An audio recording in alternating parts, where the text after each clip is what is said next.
I was at a hair salon. I was in Chicago, and I Okay. was making a lot, and I was doing good. And abruptly, I couldn't work there anymore. So I was like, they say ups and downs. This was a down.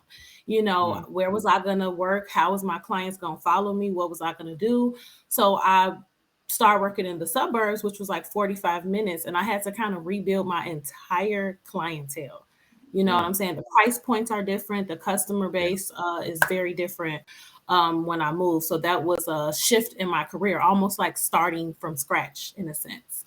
So I basically decided I wanted to get a salon suite.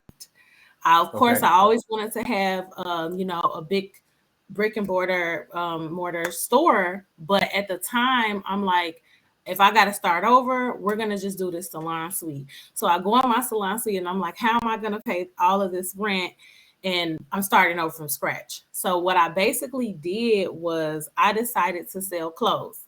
The reason Mm. why I did so is because customers were coming to me and rushing their hairstyle or telling me like to hurry because they had to go to the mall.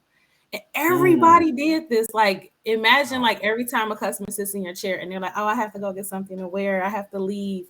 And I'm like, this is a full service salon and spa that I work in. Someone here can do your nails. Someone here can Hmm. do this, that. I can do everything else, your makeup, your lashes. I'm going to have these clothes too. So that's Yep. what I did. I became the mom. That's Wow. what I'm like. I think I need to be the mom. Okay, Yeah. one stop shop. So people do not have to leave. So men, women. I just started off with two items. I literally just bought two little cute clothing pieces, like things like this, cute like um cheap affordable items.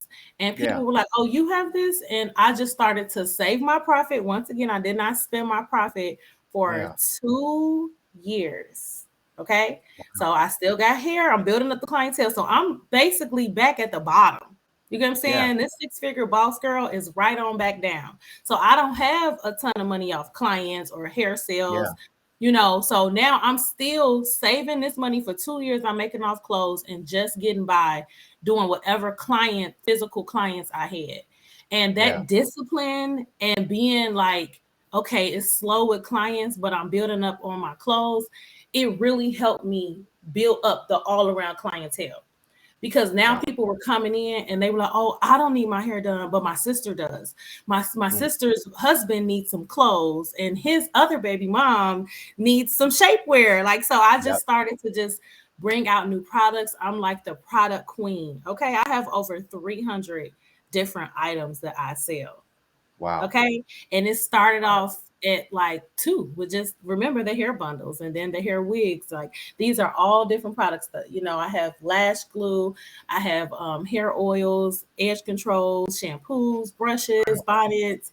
I mean, I just started selling shea butter. Okay. So at the end of the day, Yeah. it's going to flow. The money is gonna flow. Period.